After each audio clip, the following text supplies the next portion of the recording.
Hi everyone, how's it going? So what we've got here today is a Remington 870 Express tactical pump action shotgun. 18-inch barrel version, 12 gauge. Takes either 2 3/4 or 3-inch shells. I'm going to do some modifications to this to make it a tactical home defense shotgun. So again, this is how the shotgun sits stock. Picked it up at on sale. It was very reasonable. I think after a Remington rebate was about $330 range after rebate. So it was a pretty good value. So I wasn't able to video the shotgun before the modifications. So we're going to go right into it and show the modifications that we made complete. So here it is after modifications. This collapsed. The whole length of this is about 40.5 inches. Extended with the collapsible stock, fully extended, it's about 48 inches long. The first thing we did was put on this ATI Tac Light stock. It's purposely made for the 12 gauge version. It does not fit a 20 gauge or a 410 gauge. It has a nice AR style pistol grip here, which is great. I'll just turn my light on accidentally. So it's got a nice AR style pistol grip.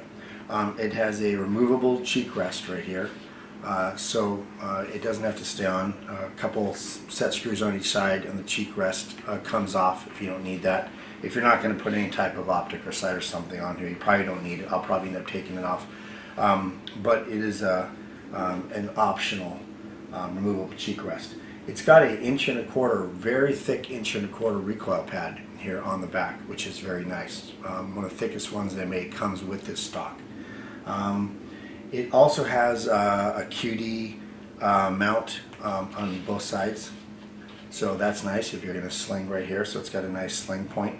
I'm not sure what I'm going to do, if I'm going to have another sling point anywhere on here, or just single sling it from this QD sling back here.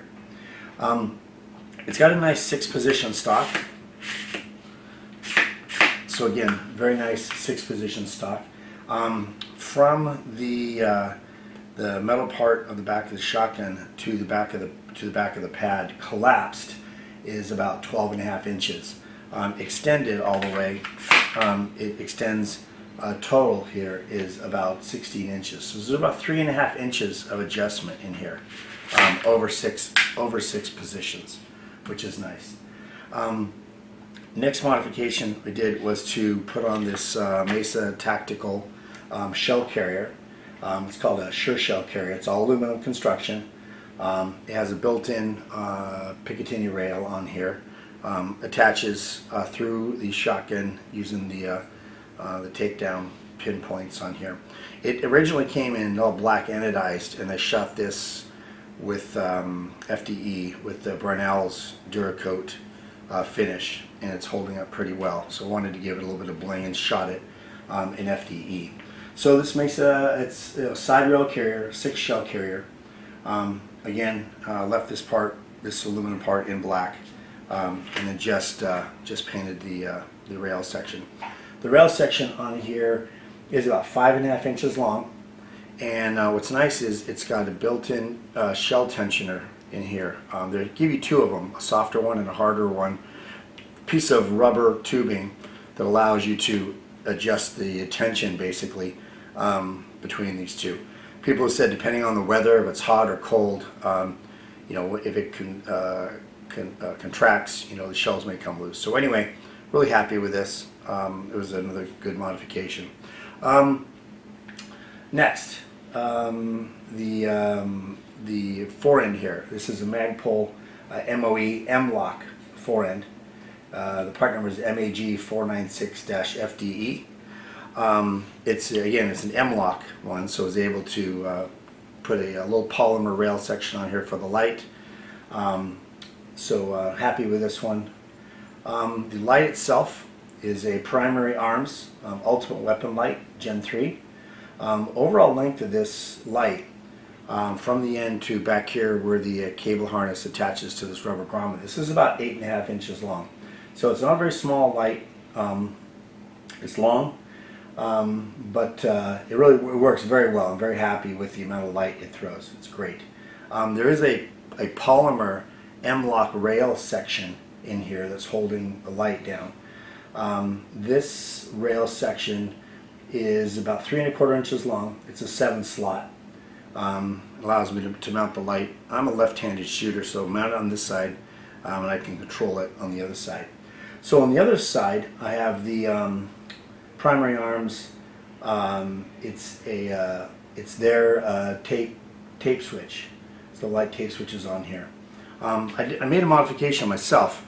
I took a piece of hard plastic, used the M-Lok screws for this, but I basically just took this piece of hard plastic and I super glued this. I tried double back taping it and it didn't work because this is very soft and it wouldn't adhere to the double back tape.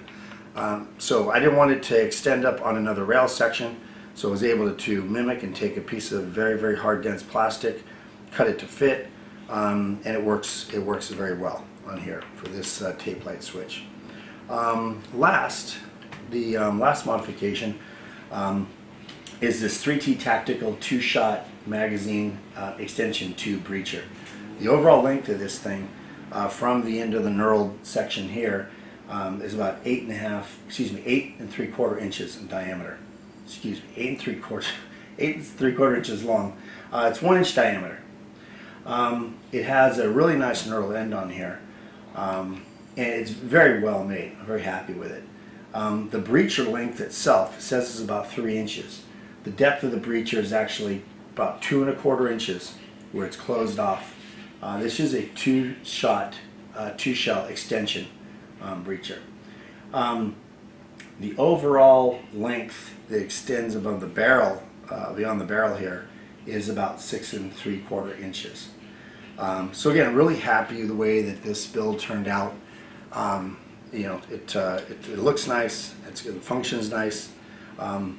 The overall finished weight of this shotgun ended up to be just about exactly 10 pounds. So I didn't weigh it ahead of time before the mods, but not too bad. So anyway, hope you like this video and this build. Give me a like or give me a comment, and really thanks for taking the time to watch this video.